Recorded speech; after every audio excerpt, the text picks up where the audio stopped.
Pogi, ay pangutana ba? Ngano din gibuhat sa Dios ang tao? Bakit tinawa daw ko ni Kapogi? Kapogi, ang imong pangutana is nganong gibuhat sa Dios ang tao. Okay.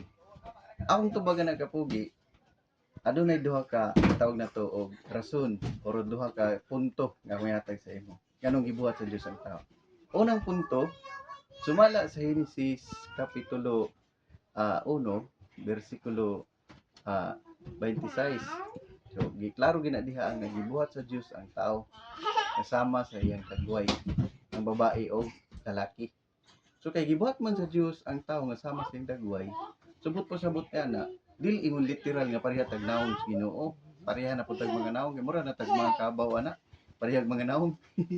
So ang punto ana nga pasabot ka pugi nga sama tag dagway sa Ginoo in nature, kinaiya ba nga aduna tay gitawag og pagbati, aduna tay gitawag natog sins, gitawag natog five senses, ang pagdungog, kita kasimot tanan nga since nga ato ang kining hagilap sa ato isip tawhanon.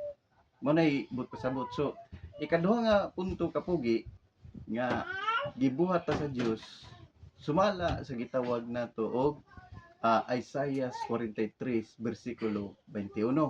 Nagisgot dia kapugi. Nagayon dia gibuhat sa Dios ang tao aron muday kaniya. So klaro tataw nga gibuhat day sa Ginoo ang tao kita aron muday kaniya. Sa unsang paagi nato daygo na Ginoo? Daygo na to ang Ginoo kapugi sa paagi nga diin mo simba ta kaniya. Mo na diya sa pagsimba kapugi mo mukanta da diya og himaya sa Dios. Himaya sa Dios. Ato man sing giday, ato sing himaya. Mo na nga diya sa pagsimba diya nato daygo na Ginoo. Kay gi-required man gina kapugi sa napo kasugo ug ang napo kasugo ang required na ng Ginoo. Alang na sa tao ang napo kasugo.